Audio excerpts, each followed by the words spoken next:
Sounding good. People, will you please welcome to the platform Steve Gavin, who represents Veterans for EU. Steve Gavin, please.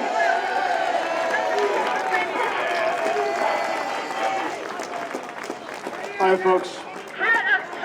Lest we forget, lots of lad and lasses in the 1980s left school with no qualifications.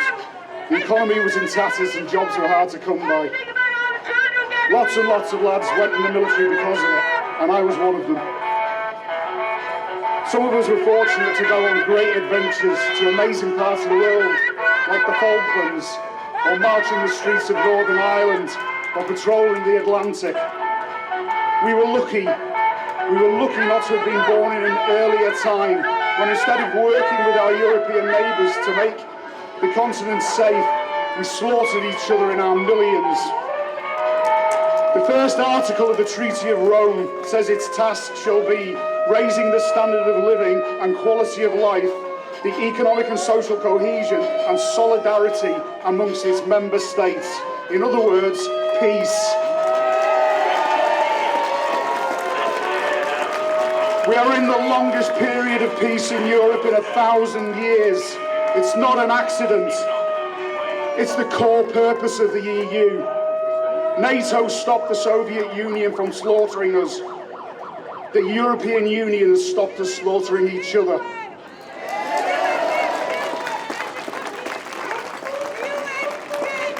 Lest we forget, veterans retired in mainland Europe were not allowed to vote in the referendum. They are asking for support as their lives are on hold, whilst they're being used as bargaining chips by this government. A Second World War veteran of the North Africa campaign and the terrible fighting at Monte Cassino, Harry Schindler, who's 94 years old and living in Italy, is now taking his place to the European Court to ask why he didn't get a vote. Surely he has earned that right.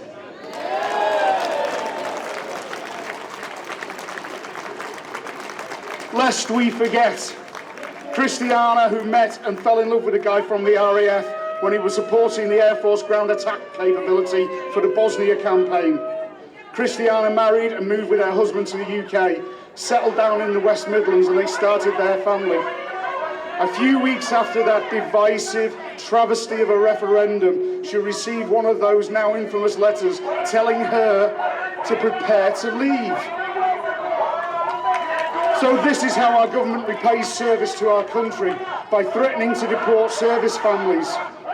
Her story is one of many we are hearing. Shamefully, none of the service charities will get involved in this political question. Not SAFA, not Help for Heroes, and not the Royal British Legion. Lest we forget. In the first referendum in 1975, whether to remain or leave the European community, the World War II generation, who had witnessed the Blitz, the Holocaust, the grinding battles of the Far East and Western Europe, the terrible days of the Atlantic convoys and rationing, came out to vote. 73% of them voted to remain. In that same referendum, the World War I generation, by then in their 80s, walked into the voting booths. Those people who'd lived through the greatest slaughter in British history. They saw the Somme, Gallipoli, Passchendaele. They voted by 80% to remain.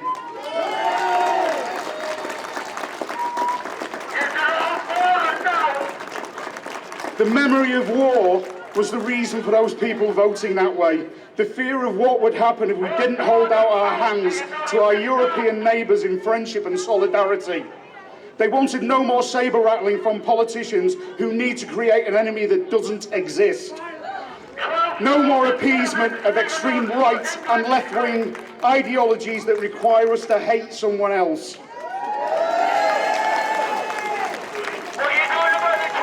No more war at the behest of a ruling class that doesn't care whether working class people live or die.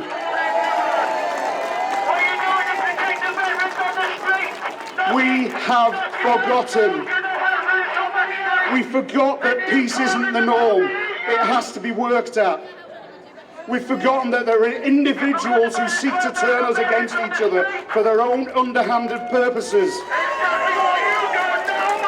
We've forgotten that we owe a debt to past generations of servicemen and women to work in cooperation with our neighbours and not to be set against each other.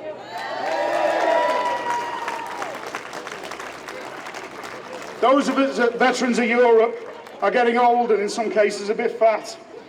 But I tell you this, we will fight for our country, the country of loyalty and fair play, the country of refuge for those driven out by war and persecution, the country that pays its way and the country that's been at the centre of Europe for 45 years. We will not allow it to be hijacked by Aaron Banks' dirty money, Boris Johnson's desperate quest for power, or Jacob Rees-Mogg's nanny. Thanks.